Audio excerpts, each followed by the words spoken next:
Break के बाद आपका खैर मकदम है और अब बात करेंगे मध्य प्रदेश की। जी हां, भोपाल रुकने पार्लियामेंट साध्वी प्रज्ञा अपने बयानों को लेकर हमेशा सुर्खियों में रहती हैं, तो क्योंकि वो अपने बयान ही ऐसे देती हैं जिसको लेकर सियासत शुरू हो जाती है। और अब इससे पहले भी वो अजान को लेकर ऐतराज जता चुकी हैं, लेकिन अब उन्होंने भोपाल एमवीएम कॉलेज के पास वाक़ई दरगाह शहंशाह अमीर शाह की जियारत को आने वालों पर रोक लगाने की बात कही है। साध्वी प्रज्ञा ने दरगाह का मुआयना किया और इस मामले को लेकर खुद भोपाल कमिश्नर को खत लिखकर कार्रवाई करने का मुतालबा किया है। मुस्लिम तंजीमों ने साध्वी के बयान को नए फतवे से ताबीर किया है।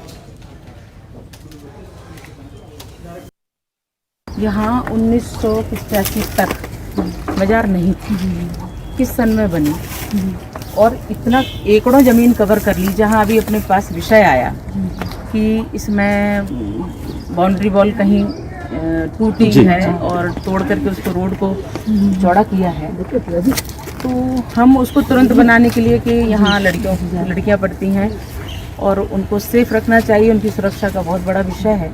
हमने सेन तो यहाँ लगा ली, यहाँ तो कोई भी आ रहा है, तो फिर कैसे उसको रोका जाएगा।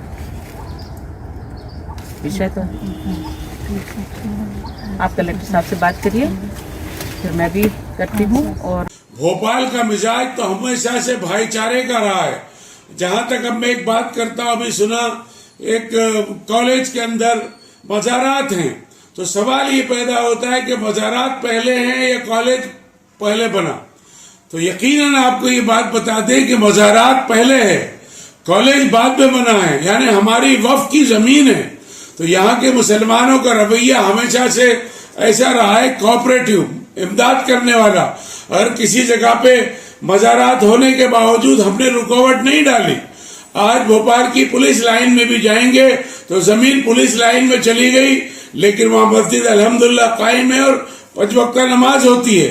गवर्नर हाउस के अंदर भी मस्जिद है, लेकिन वो मस्जिद कदीमी है, तो वहां भी नमाज होती है।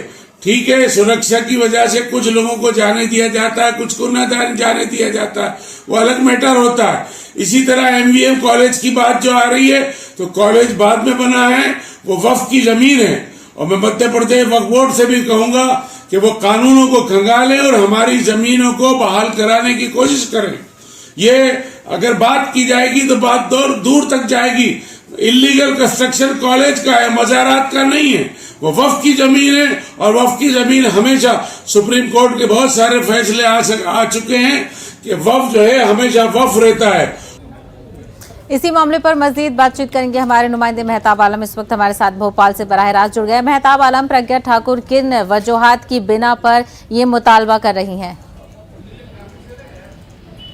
साहबा, उनका कहना है कि जो एमवीएम कॉलेज है वहाँ पर बहुत सारी बच्चियाँ होती हैं। यहाँ पे जो लोग मज़ार पर आते हैं और वहाँ पर ज़ियारत करने के लिए आते हैं, उसमें कुछ ऐसे लोग हैं जिसकी वजह से वो कॉलेज स्टाफ को और बच्चों को खतरा पैदा हो सकता है।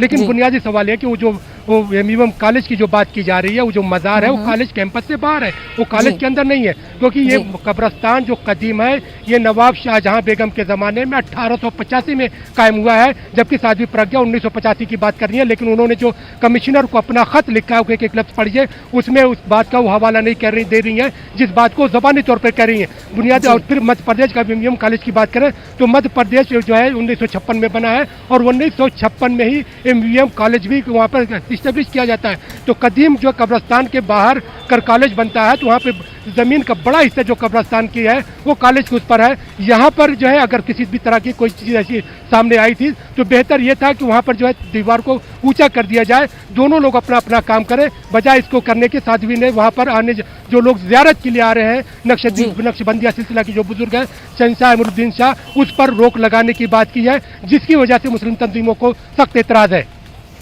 बिल्कुल, तो रोक लगाने की बात कही गई है। हालांकि जिस तरीके से दरगाह पे ज़रूरी तो नहीं कि रोज़ उतनी ज़्यादा भीड़ होती होगी, लेकिन ज़ायरीन की रोक लगाने का मामला आगे किस तरीके से जाता है और इस मामले को लेकर कमिश्नर का क्या रुख सामने आता है, इस पर भी हमारी नज़र बनी रहेगी। मेहताब आलम, हमसे बात करने के लिए बेहद शुक्रिया।